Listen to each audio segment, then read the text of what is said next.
Hi, I'm Mike, owner of the In-Groove in Phoenix, Arizona. Today I'm doing another video showing you guys what I brought home from the store for my personal collection. This isn't only stuff that I brought home from the store. Some of the stuff I purchased or, sought out, made trades with people, that kind of thing. But this is when I finally get to the end, when I ultrasonically clean them, when I make sure it's something I want to take home, listen to it, that kind of thing. I bring it home, film a video, file it in my collection. A lot of times the dupes come back to the store and I sell them off. But yeah, this is typically the best of the best, or stuff that's been eluding me for a while. I'm going to start off with this. This is the Public Image Limited Metal Box 1. Now, it's in shrink wrap because I put it there. This came in that $100,000 collection, that DJ Hall collection. I have never seen, you look at this box and you might actually think, well, that's a counterfeit. That's a reproduction. I've never seen one that looks that silver. Either have I. This is the cleanest box, metal box 1 I have ever seen. And that's probably due to the fact that this was originally purchased in Arizona and has never left Phoenix. It is like it was day one. I would imagine these boxes were pretty susceptible to moisture. In a lot of climates where you actually have moisture, they kind of turn to like a brown color, which is perfectly normal. I've never seen one that is this bright, shiny metal. But if you were around when this came out, I was not. This is probably what you remember in the store. So what I did is I ultrasonically shrinked it. I put it in like shrink wrap ultrasonically. I ultrasonically clean the records. I shrink wrapped the metal tin. And what I do in cases like this is I actually store the discs in these like blank DJ sleeves. So I'll store it next to the can. And then I actually brought my other can into the store about a month ago. Already sold it. But yeah, this is just the most perfect stone mint all around vinyl. A little bit of paper scuffing because it was stored in the original paper sleeves. But that's an absolute perfect can and vinyl discs for, the metal box. By today's standards, it wouldn't be considered short run, but back then they did 60,000 of them, and then they actually discontinued the can, and it came out as Second Edition was the name of the record. But the original can, they did 60,000 of them. Back then, when your main source of media was vinyl records, that wasn't a ton. So they are relatively hard to find. I'm a huge Doors fan. I mention it on the channel all the time, my favorite band. But not only do I like the Doors, I actually like all of the different artists' solo work. And that's not something I can say for a lot of bands. Like, I love the Rolling Stones, but I'm not a huge Bill Wyman solo guy. You know, I love Pink Floyd, but, you know, my favorite albums aren't, you know, Nick Mason records, although I've seen Saucer Full of Secrets twice and they're fantastic.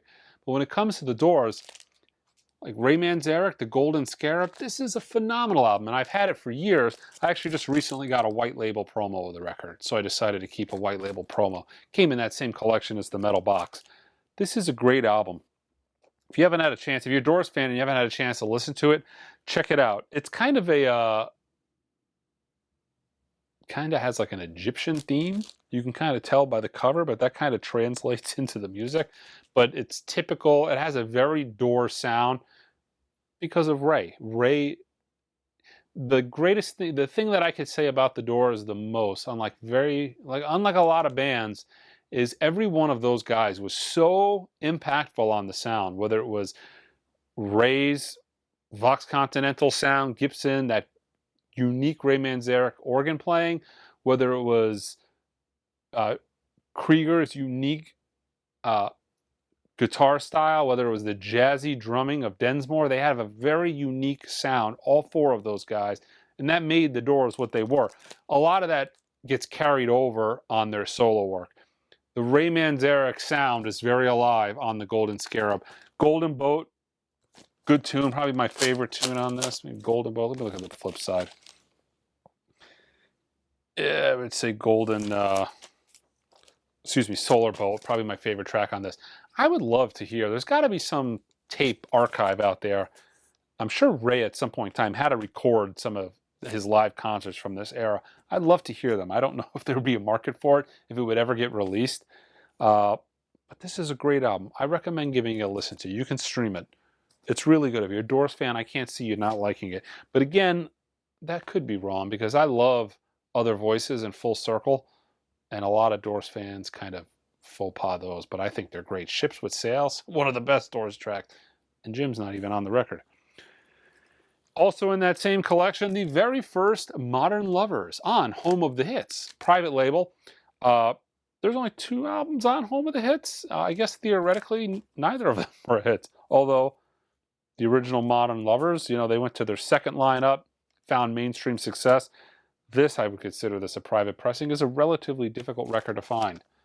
But happy to have it. I have all of the, the second iteration of the Modern Lovers with the other lineup, but I've now got that album to go with it. So this is a record, and every now and then I show these because it's not only high dollar records that I bring home. Sometimes real common records aren't easy to find clean, and they just have eluded me for a while. This is a record that's really like probably a $6 record, but I've never found a perfect copy, and I don't like bringing home not perfect copies of really common records. But yeah, this is Elton John's Blue Moves. And you're probably thinking to yourself, like, Blue Moves? Like, that's not even his best album. No, it's not his best album. But this is actually the album that probably got me into Elton John. When I was really, really young, my mother was a huge Elton John fan, and I'll never forget seeing him dressed in a Donald Duck suit costume in Central Park doing a concert.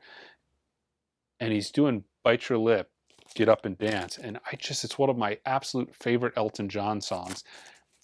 Even the big Elton John fans, not the super fans, but a lot of Elton John fans aren't really familiar with some of that later stuff, the non-hit Elton stuff. And I'll play it in the store from time to time, and everybody's reaction is pretty like, wow, this is really good. That's Elton John? It's like, yeah. But I think it's a great tune. It's not the deep singer-songwriter stuff from, Madman or Tumbleweed, but it's a great track, and it's a double album. There's a lot of killer tunes on this record. It had having a brain fart at the moment. It spurred, I want to say, 1 hit. Bite Your Lip, Get Up and Dance. My favorite album. Sorry Seems to Be the Hardest Word. I mean, it's a good... So it's got Sorry Seems to Be the Hardest Word. It's got Tonight on it, so it's got a couple of hits. Yeah, that's it. Those are the big ones from the album. So it's not the power of, Captain Fantastic, Yellow Brick Road, but sentimental to me because it's really the album that got me into Elton John. I saw Elton John. I've seen him, and I'm not that old, but I've seen him 19 times in concert. Love Elton John. And this is kind of the album that got it started for me. But I've never found a really clean copy of this. It's all Elton stuff from this era is pretty well played. And 10 years ago, I probably would have easily been able to find it. I just never did. But when it came in this collection, I grabbed it. And oddly enough, before it even had the record, so I sought out those DGM pressings of the first 4 or 5 albums, the one that are notoriously good. But it never dawned on me to just seek out a copy of Blue Moves. But yeah, I have it now. We've been digging through the George Benson collection a lot lately. Now, I did a big skim originally. Went through it really quick. Keep in mind, we're talking like thousands, tens of thousands of records. Did a big skim, pulled out everything that looked good. But every now and then, you miss stuff because not everybody knows everything. Or not any one person knows everything. So this was a record that I kind of just skimmed. Eddie Suzuki, New Hawaii. So for me, this kind of looked like, there's a lot of Hawaiian records out there that were just sold to tourists, and it's like luau music and Mila Kalikilaka, and it's that kind of covers of Mila Kalikilaka, that kind of thing, and a lot of it's not interesting. But when we looked this up, and I saw the price, I was like, that's really expensive. We need to give this thing a listen to. And I remember I went on YouTube and I played the very first track, which was High Tide, and I'm like, what? So this is a great record. I'm going to try to describe it the best as possible. It's kind of got, it's a very jazzy, killer bass, killer organ, killer guitar. The drums are okay, but it's really like a psychedelic, almost like a lounge record with killer psych guitar on it, really great organ. Every now and then, unfortunately, they start singing, and a lot of the singing kind of is reminiscent of like, you know, a tourist commercial to come to Hawaii, you know, like some of the tracks of the albums.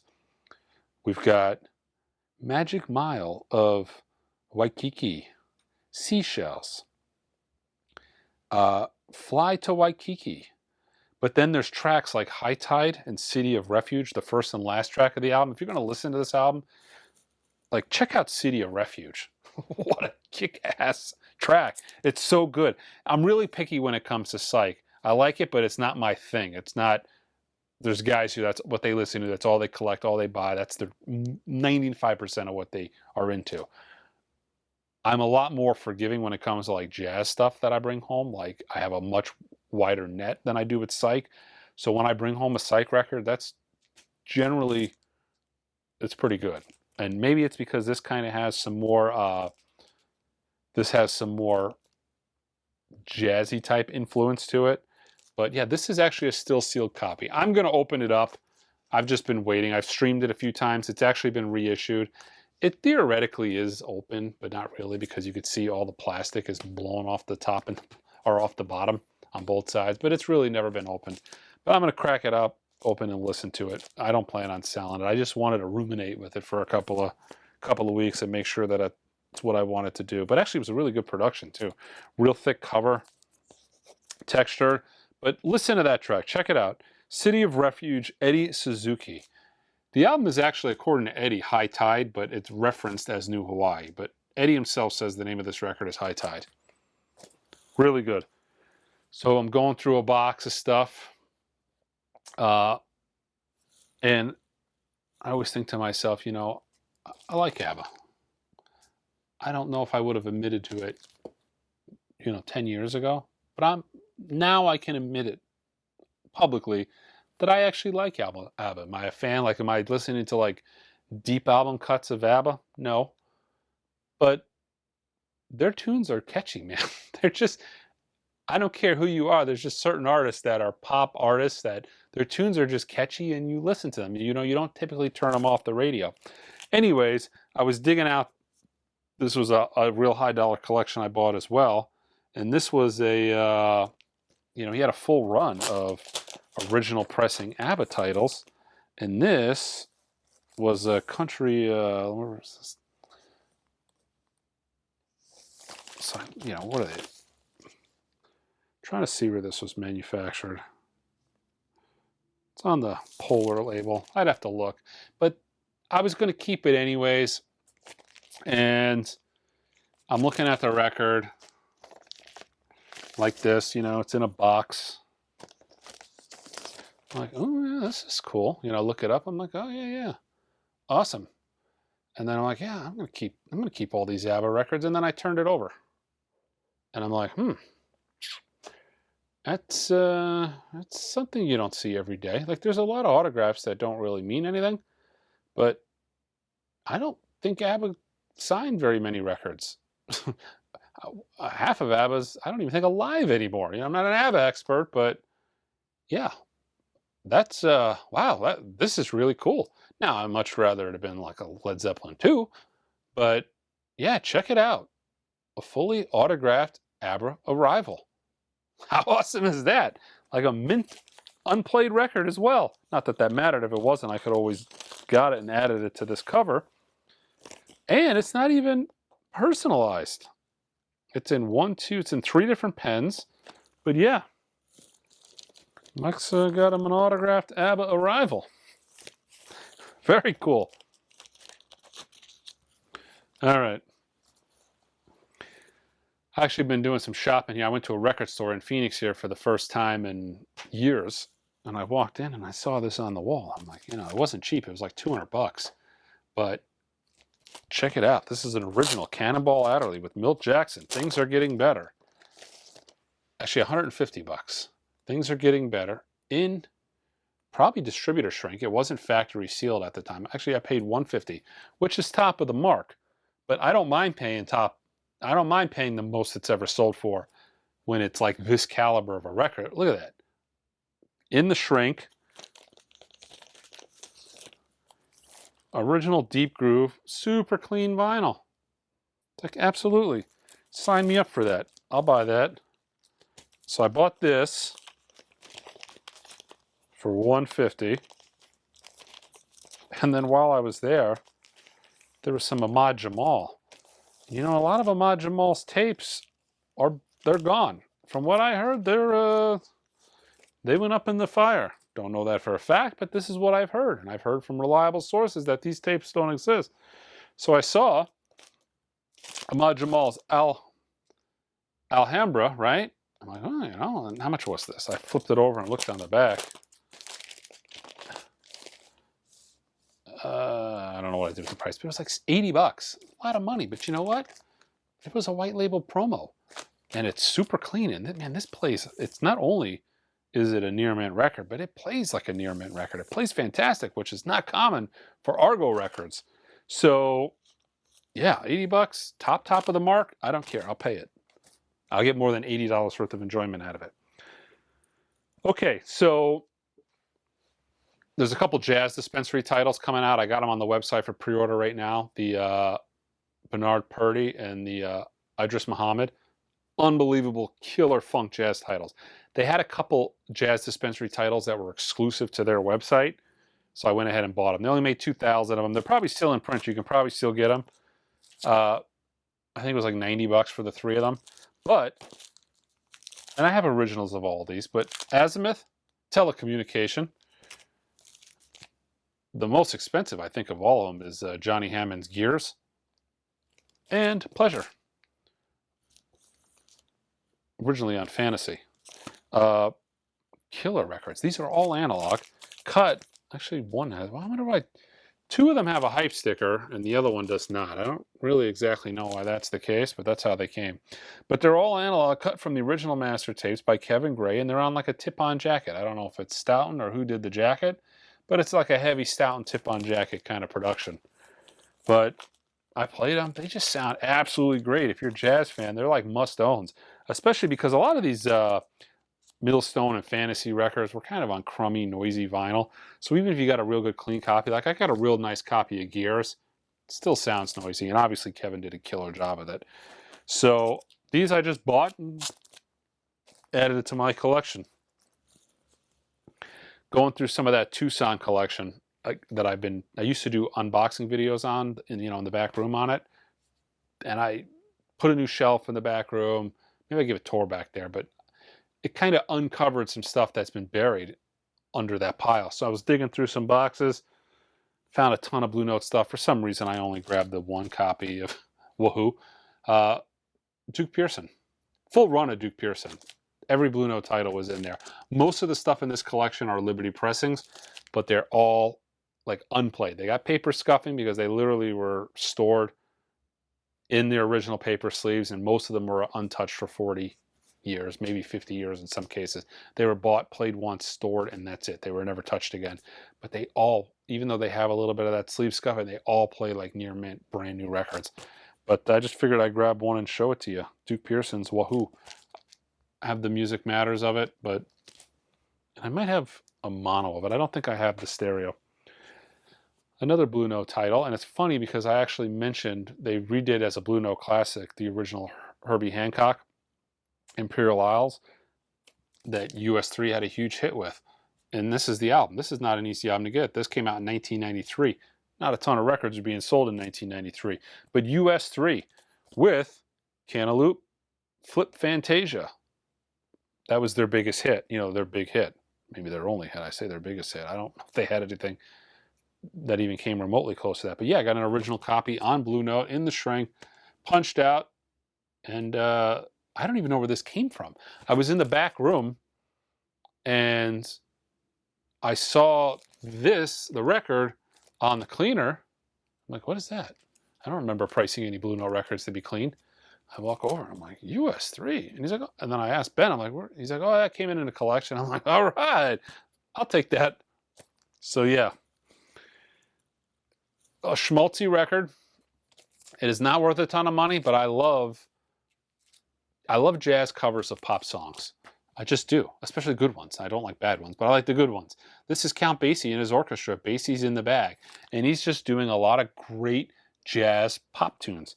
Hang On Sloopy, Going Out of My Head, Knock on Wood. A lot of these are not necessarily pop tunes, but R&B tunes. But Memphis, Tennessee, In the Heat of the Night, Reach Out, I'll Be There, Green Onions. It's on Brunswick. This is just a great, fun record to listen to. Everybody digs it when I put it on, and I kind of like the cover. Look, they just kind of bagged up Basie with his head popping out of there. That came in a collection literally maybe 5 years ago, and I lost it. I just recently found it again due to the shuffling up. All right. Brian Eno. I like some Brian Eno stuff like this. This is great. Here Come the Warm Jets. Music for Airports. I have it. Might take a little more time to get into it. But this is obviously his most radio-friendly tune, or album. It had, I don't want to say hits, but it had 2 tunes you've maybe classified as like semi-hits. Biggest one being Baby's on Fire. Needles in the Camel Eye. But Baby's on Fire, great tune. This is a great album. Got a killer copy of this in that big $100,000 collection. Original U.S. pressing on island. Got a full run of Eno stuff, but I figured I'd grab this one and show you, rather than being like, here's my Music for Airports collection. I'm not a fan of it, but here it is. But the completist in me had to have it all. Ah, yes. Star Wars, The Empire Strikes Back. This was originally a Japanese reissue for Record Store Day in Japan. They opened it up for the U.S. market, and we were able to buy it. I got the 3 of them. It's the episode 4, 5, and 6. Empire Strikes Back, Return of the Jedi, and A New Hope. The original 3. Yeah. Empire Strikes Back. Great album. And this actually sounds fantastic. It's done from DSD files, but it doesn't matter. It is a killer sounding version. When it came out, I told people, if you're only going to buy one, buy this, because it has the greatest villain theme song of all time, the Imperial Death March. Subsequently, I got my wife to walk down the aisle to the Imperial Death March. Yeah. It was hilarious. I'm not going to lie, I got a video of it one day. Maybe I'll put it on YouTube. It's great. Anyways, it's got the Imperial Death March, and it has the main theme. So yeah, if you're going to own one, this is the one to own. But all the John Williams Star Wars scored albums are just unbelievably good. But I got the 3 in that big collection. Still going through it. A couple of bangers. Very difficult record to get. Phil Spector is presenting the Fabulous Ronettes. Very difficult to get clean. So I got this beautiful stereo copy, which isn't the one you want. You want the mono copy, but of course he had 2. That's the mono copy. Had the stereo copy. Yeah, how awesome is that? So I got a real nice, I won't say they're near mint, but they're like VG++, really clean copies. For this record, like abnormally clean. I mean, you can just look at the cover. This is an unbelievable classic girl group record that's been sought after for longer than I've been alive. I remember when I was a kid, this was a big one that everybody wanted. All the collectors would go nuts over. Never seen an original of these until, decades after I started collecting records. One more record I got at that other store here in Phoenix, I'll show you. That is the Quintet Jazz at Massey Hall. On debut. Debut is a styrene record, so of course the label fell out, off. But he had the label, which is nice. But this is like, again, a near mint record. Beautiful. The cover's in good shape. I think this was like maybe $150 to $200. Really clean. This just plays fantastic. Super. Look how shiny it is. Of course, it's missing one label. A lot of people will glue them back on, but I don't really care. I'll leave it exactly. It can only be original once, so I'll leave it like that. But yeah, Great lineup on this. Dizzy Gillespie, Max Roach, Mingus, Bud Powell. But yeah, that's it. That's it for this week's what I'm bringing home and putting on the shelf video. Got to come up with a better name for it. But yeah, until next time.